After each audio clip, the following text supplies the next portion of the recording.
Bismillahirrahmanirrahim. Assalamualaikum warahmatullahi wabarakatuh. Bismillah walhamdulillah wassalatu wassalamu ala rasulillah amma ba'du. Farabbi syurah li sadri wa yassir li amri wahlul 'uqdatam min lisani yafqahu qawli. Ayyuhat tullab wa talibat, sabahal khair. Kaifa halukum? Alhamdulillah, semoga kita semua dalam keadaan sehat walafiat. Amin ya rabbal alamin. Baik, anak-anak, hari ini kita akan belajar tentang inna wa akhawatuha. Kita akan belajar tentang inna dan saudara-saudaranya.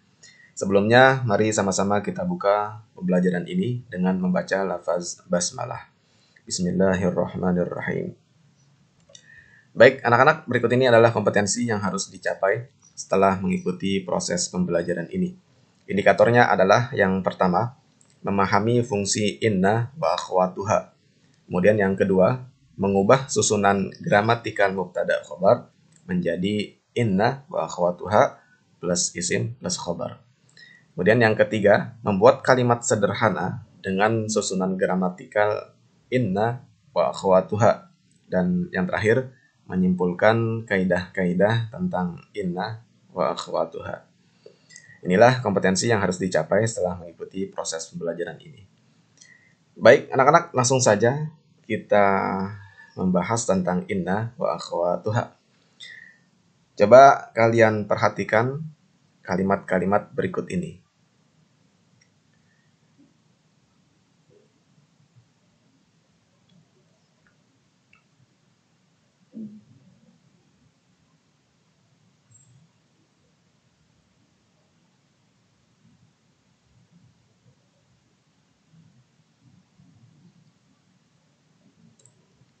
Baik, kalimat-kalimat ini adalah kalimat yang tersusun dari mubtada dan khabar.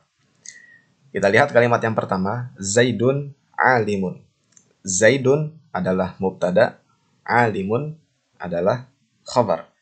Begitu pula seterusnya sampai al-mudarrisatu mahiratun. Al-mudarrisat ini adalah mubtada dan mahiratun ini adalah khobar. Nah, yang kita bahas sekarang adalah susunan gramatikal yang terdiri dari inna plus isim inna dan khobar inna. Nah, ketika kita lihat ada kalimat Zaidun alimun, maka ketika kemasukan inna, kalimatnya akan menjadi inna Zaidan alimun. Coba perhatikan, apa yang berubah? Yang berubah adalah mubtada. Yang tadinya susunan mubtada khobar adalah Zaidun alimun, maka ketika kemasukan inna, Zaidun berubah menjadi Zaidan. Ya, inilah fungsi dari inna, yaitu tansibul isma wa tarfa'ul khobar, menasabkan isimnya dan merofakkan khobarnya. Baik, kita lihat contoh yang kedua. Fatimatu talibatun. Bagaimana ketika kemasukan inna? Maka kalimatnya akan menjadi inna Fatimata talibatun. Fatimah yang tadinya dibaca rofa, maka ketika kemasukan inna, Fatimah dibaca nasab. Harokatnya fathah. Selanjutnya, ar-rajulani qa'imani. Ketika kemasukan inna, maka kalimatnya akan menjadi innar rajulaini qa'imani. Yang berubah hanya mubtadanya. Yang tadinya rajulani, ketika ada inna, maka berubah menjadi rajulaini, dibaca nasab. Oke, selanjutnya al-muslimatani jalisatani. Ketika kemasukan inna, maka kalimatnya akan menjadi innal muslimataini jalisatani. Mubtadanya berubah. Yang tadinya dibaca muslimatani, ketika ada inna, maka muslimatani berubah menjadi muslimataini. Yang tadinya alif nun berubah menjadi ya nun. Selanjutnya, kalimat at-tullabu mujidduna. Ketika kemasukan inna, maka kalimatnya akan menjadi innat tullaba mujidduna. Ya, yang tadinya dibaca nasab, yang tadinya dibaca rafa, ya, harokatnya dhammah, at-tullabu. Ketika ada inna, maka at-tullabu dibaca nasab, harokatnya fathah, tullaba. Oke, selanjutnya al-mudarrisuna hadiruna. Ketika kemasukan inna, maka kalimatnya akan menjadi innal mudarrisina hadiruna. Yang tadinya dibaca mudarrisun, ya, dibaca rafa, wawu nun. Ketika kemasukan inna, maka berubah dibacanya mudarrisina, dibaca nasab, ya, nun.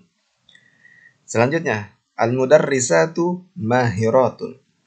Ketika kemasukan inna, maka kalimatnya akan menjadi innal mudarrisati mahiratun.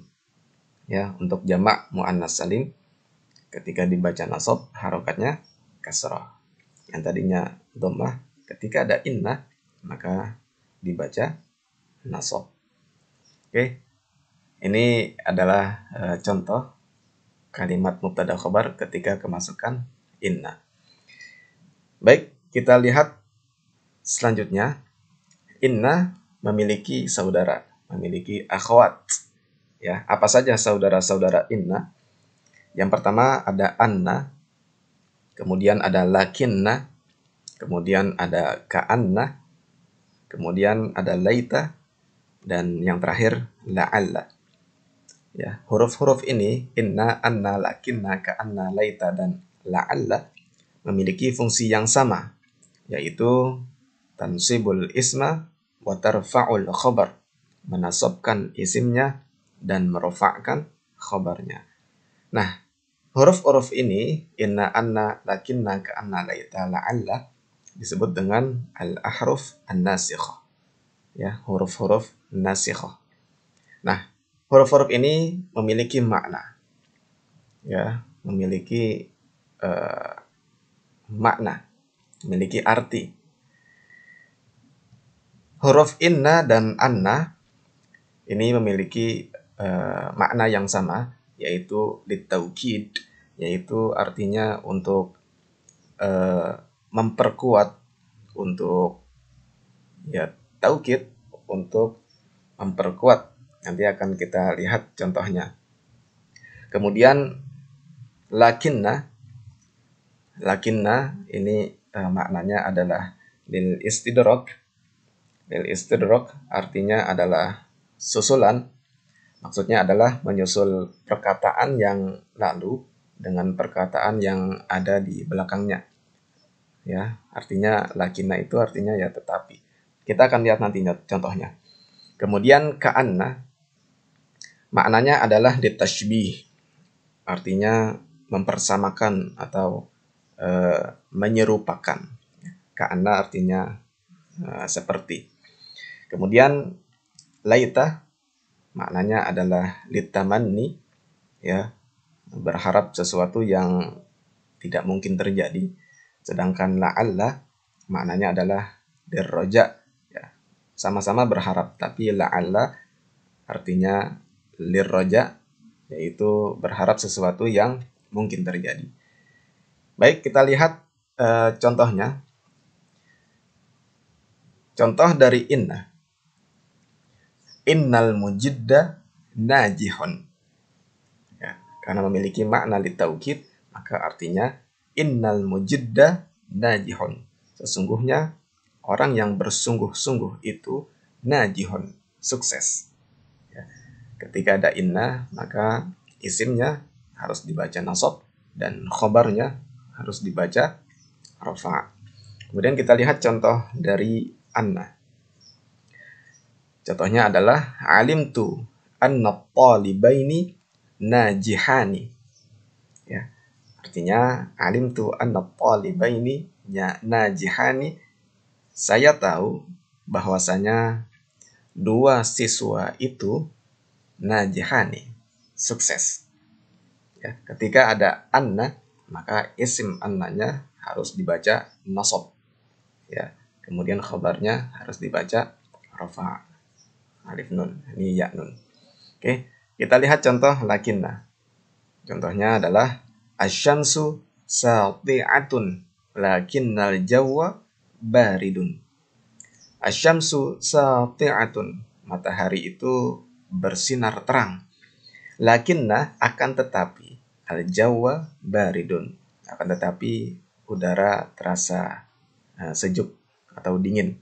Ketika ada lakinna, maka isimnya harus dibaca nasab, harokatnya fathah, dan khobarnya harus dibaca rofa, harokatnya dhammah. Selanjutnya ka'anna. Kita lihat contohnya. Ka'anna Khalidan asadun. Khalid seperti singa. Ka'anna artinya litashbih, mempersamakan atau menyerupakan. Khalid seperti singa. Ketika ada ka'anna, maka isimnya harus dibaca nasab, ya, fathah, dan khobarnya harus dibaca rofa, ya, dhammah. Selanjutnya kalimat dari laita. Kita lihat contohnya. Laital munafiqina taibuna. Ya. Seandainya orang-orang munafik itu mereka bertaubat. Laita artinya ditamanni, berharap sesuatu yang mustahil terjadi. Makanya alaita diartikan dengan seandainya. Seandainya orang-orang munafik itu bertaubat. Munafiqin harus dibaca nasab karena ada laita di sini. Dan taibun dibaca rofa karena khobar laita. Selanjutnya contoh dari la'alla. La'allal mariyudati na'imatun. Ya, la'allal mariyudati na'imatun. Maridat ini artinya pasien atau orang yang sakit, tapi dia adalah muannas, perempuan. Na'imat artinya tidur. La'allal mariyudati na'imatun. Semoga, ya, la'alla artinya semoga, berharap sesuatu yang mungkin terjadi. La'allal mariyudati na'imatun. Semoga pasien-pasien itu na'imatun, tidur. Mariyudati harus dibaca nasab karena ada la'alla. Ini adalah isim la'alla. Kemudian na'imatun, ini adalah khobar la'alla, maka harus dibaca rofa. Oke. Dan yang terakhir, ini ada latihan. Silakan dibuat kalimatnya dari, kurang lebihnya mohon maaf. Wallahul muwaffiq ila aqwamit thoriq.